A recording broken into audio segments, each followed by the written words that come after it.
Well, guys, it's Tuesday, Holy Tuesday, I think is what they call it in most of the circles around. And we're going to be continuing on in our life of Christ. What's going on this week leading up to his basically capture or kidnapping, his death, his burial, and his resurrection as we approach Easter Sunday. So again, tonight we're going to be in Mark chapter 11. We're going to be reading verses 27 through 33.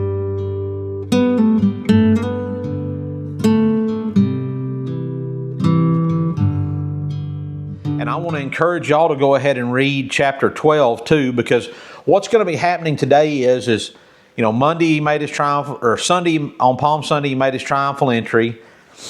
Monday he flips over the tables, and clears out the money changers and those guys.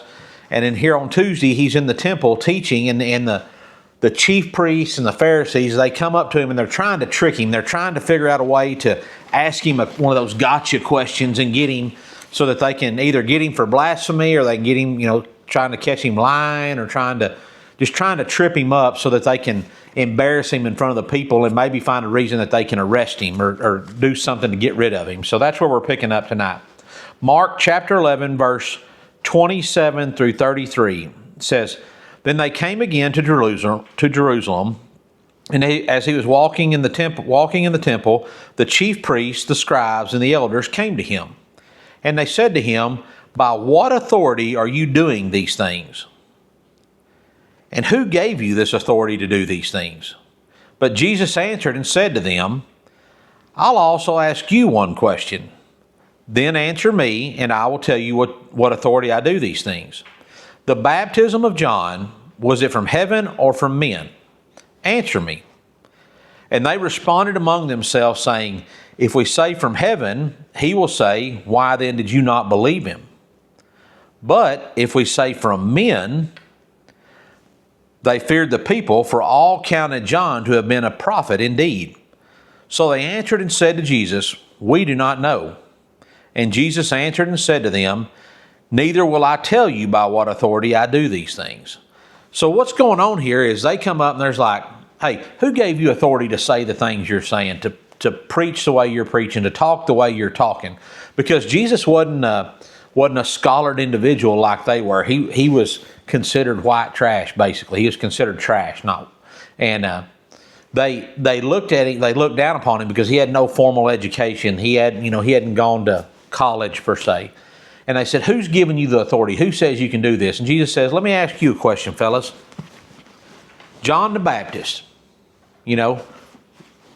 where did he get his? Was his baptism from heaven or from men?" And they thought, well, dang, because John the Baptist had preached about Jesus coming, and John the Baptist, the people believed John was a prophet of God. So they got to thinking, well, if we say he came from heaven, his baptism was from heaven, then we're going to look like fools because we said he wasn't. We said that he was, why didn't we believe him when he came and preached? But if we say it came from men, that he was baptized by men, or his baptism was from men, then the crowd's going to get mad at us and say, well, that ain't right, because we know he was a prophet of God, like Zechariah and Elijah and all those other guys back in there. So they said, well, we just don't know. And Jesus said, well, here's the deal, guys. I'm not going to tell you where my authority comes from, because you wouldn't believe it anyway. Just like you didn't believe John, you won't take it. You're not really after where my authority comes from. You're just trying to find a way to catch me. So he answered them with a question. If you read on in chapter 12 there, Jesus goes on to give the parable of a vine dresser. And what that really goes down to and breaks down to is, he says, hey, this vine dresser, God, set up this perfect place. When it came back time to have the harvest, he sent one of his servants there, and y'all killed him. And he did it again. And he finally sent his own son, and he did the same thing to him. And basically he was saying, this is what y'all are doing to me. God sent prophets, and y'all didn't listen to them. He sent more prophets. You didn't listen to them.